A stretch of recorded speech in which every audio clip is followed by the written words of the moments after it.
રણછોડ ભુવાજી માસ્તર નામે જે વ્યક્તિ ઓળખાય છે અને ખીલીઓડ ગામની પ્રાથમિક શાળામાં આચાર્ય તરીકે નોકરી ભોગવે છે, તેમના ઘરે જઈ 2 વખત અમે લોકોએ રૂબરૂ મુલાકાત કરી.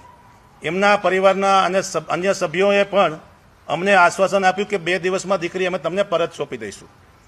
પછીના 2 દિવસ પછી જે રણછોડ ભુવાજી છે એનો પત્તો લાગતો નથી, જેથી લઈને અમે પોલીસ સ્ટેશનમાં અરજી આપી કે અમારી દીકરી સાથે કંઈક અઘટિત ઘટના બની હોય એવું અમને લાગી રહ્યું છે.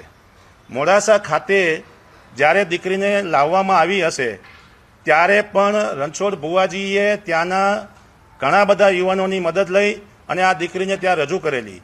કઠલાલ વિસ્તારની પોલીસ ત્યાં લેવા ગઈ ત્યારે એ લોકો ત્યાંથી ફરાર થઈ ગયા.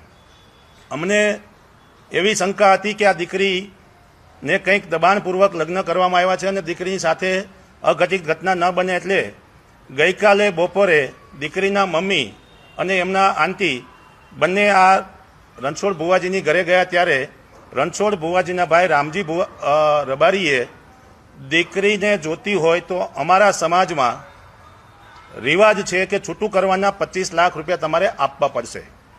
આ શબ્દના લીધે એમની માતાએ ના પાડી કે ભાઈ અમારી પાસે એવી કોઈ વ્યવસ્થા નથી.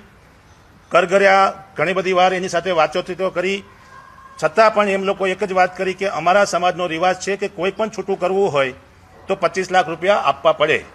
માતા પિતાએ આજીજી કરતા એ લોકોએ ઘરની બહાર કાઢી મૂક્યા અને 4 વાગે ત્યાંથી રિટર્ન આવતા એ લોકોએ એવું કીધું કે હવે તમે તમારી દીકરીને તમે ભૂલી જજો, જો તમે પૈસા નહીં આપો તો તમારી દીકરીના અંશો પણ તમને મળશે નહીં. એવી આપતા અમે ગઈકાલે સાંજે સમાજના તમામ આગેવાનો તાત્કાલિક નડિયાદ પોલીસ સ્ટેશન પહોંચ્યા અને એલસીબી પોલીસ અને કઠલાલ પોલીસને અમે ફરિયાદ આપી. સાંજે અમને જાણવા મળ્યું છે કે દીકરીની